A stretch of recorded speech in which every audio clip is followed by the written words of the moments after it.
Welcome to Projects for All. This is probably the most exciting video you're going to watch about table saws this year. And it's really not. It's about table saw adjustment. And that's not an exciting subject. So we're going to keep it as brief as we can. And I'm going to show you every single adjustment that needs to be made on this R4520 rigid saw that we just put together in the last video last week. So stick around. We'll be quick, we'll be efficient, we'll get better performance, we'll get better safety, and we'll do it right now. First up, we got to make sure our throat plate is flat.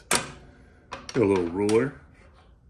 I'm not sure how well you guys can see that, but from this angle, with the light from the camera shining on it, it's very easy to see that we have a gap right here.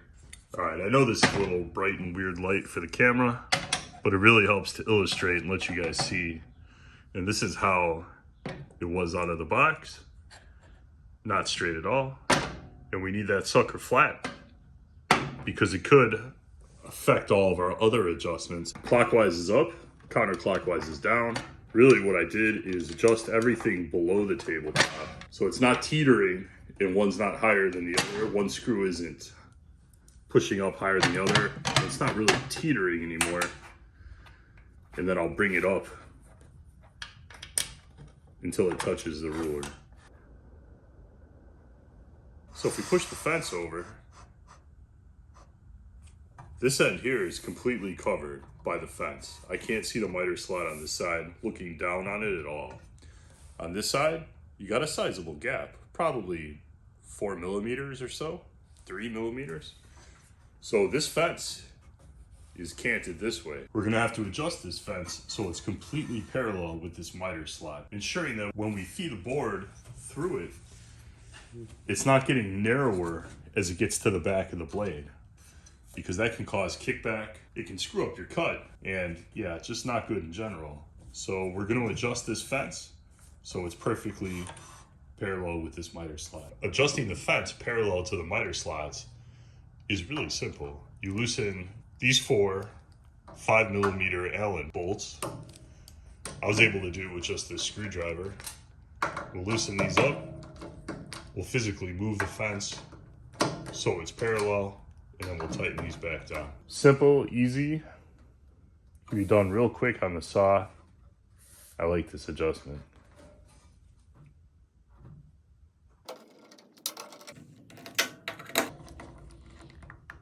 So now that we have our fence perfectly straight with the miter slot, we want to make sure it's perpendicular with the table bed. So check it with the square. Out of the box from the factory, mine is 90 degrees, perfect. So I don't have to adjust mine, but I'll show you how to do it in case you have to adjust yours. It's really simple. You got a flathead screw here, which is actually like a nylon threaded stud, and you have one on either side. And these will adjust the cant up and down. As you adjust those flathead screws, you're actually screwing these up and down, and they will come into contact with this part of the rail to adjust the cant. So I have the blade tilted as far right as it'll go, and that would be straight up and down. So we're gonna check, and we'll zero this out. And we'll see if it's at perfect 90 when the blade's all the way to the right, and it's not. It's 90.6. So it doesn't have to be perfect, I don't think. But we'll try and get it a little bit closer to 90. This is the zero adjust screw for when the blade is straight up and down. So we'll change the angle between 5 and 10 degrees. We're gonna adjust this a quarter turn. I'm going clockwise. That seems to be working. It does not tell you which direction to turn for what angle you need.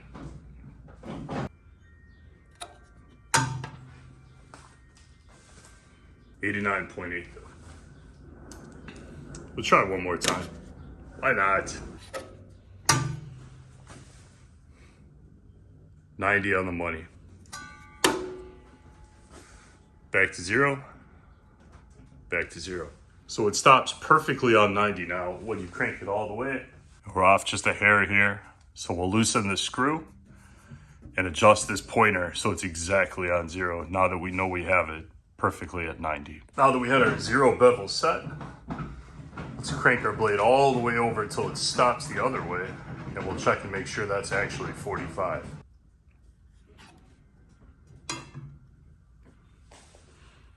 $44.9.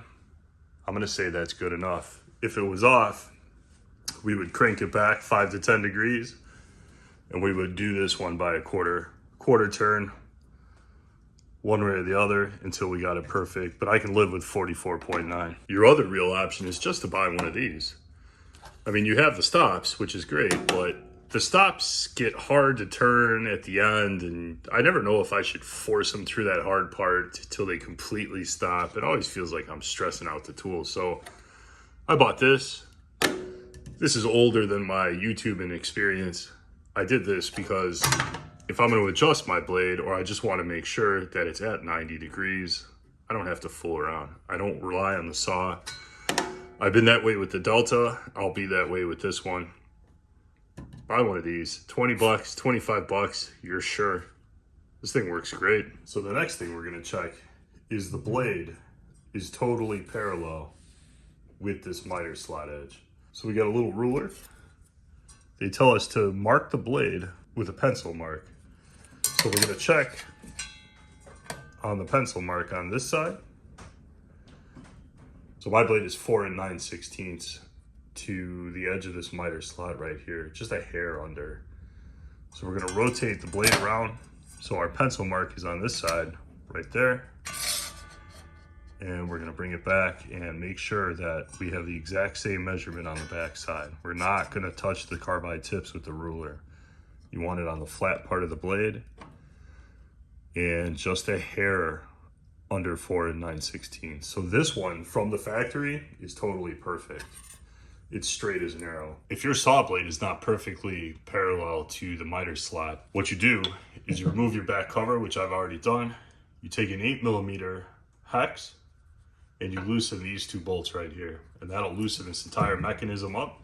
And they give you this hole in this brace here so you can get a screwdriver in and get on the side of that and move it back and forth. You can move it either way.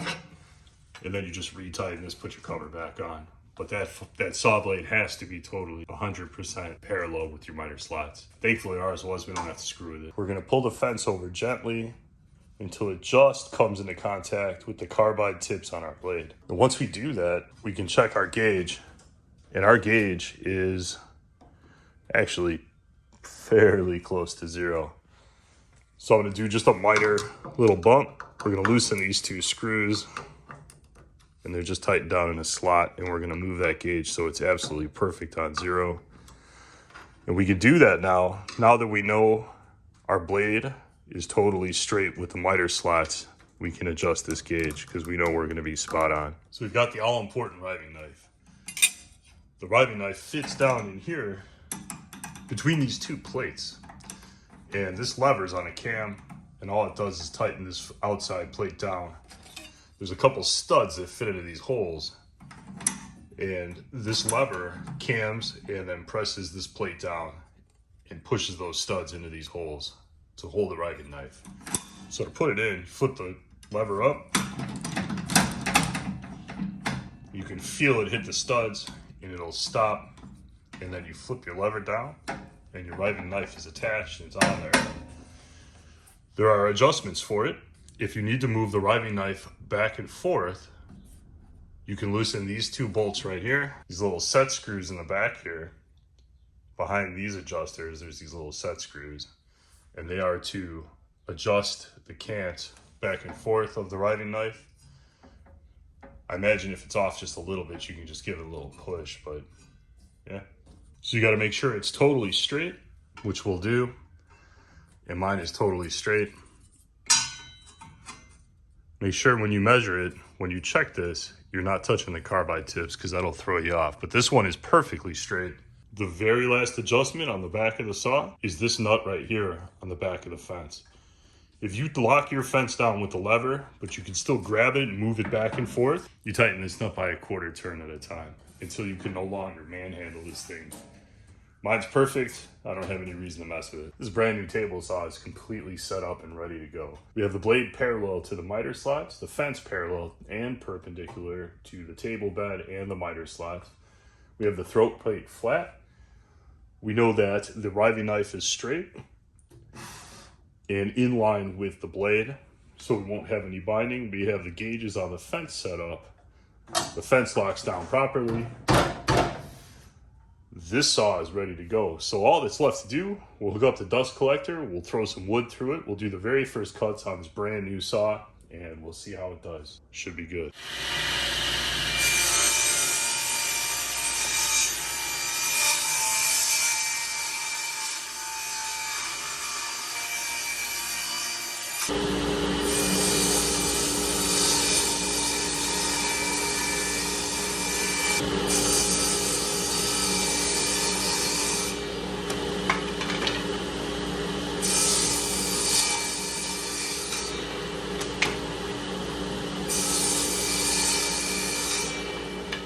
This saw is a real pleasure to use.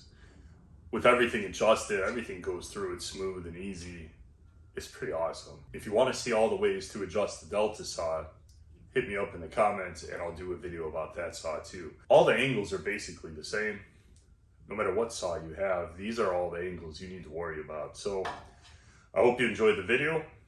Catch me in the next video. We're going to do a full overview on this RIDGID R4520 very soon. Thank you again.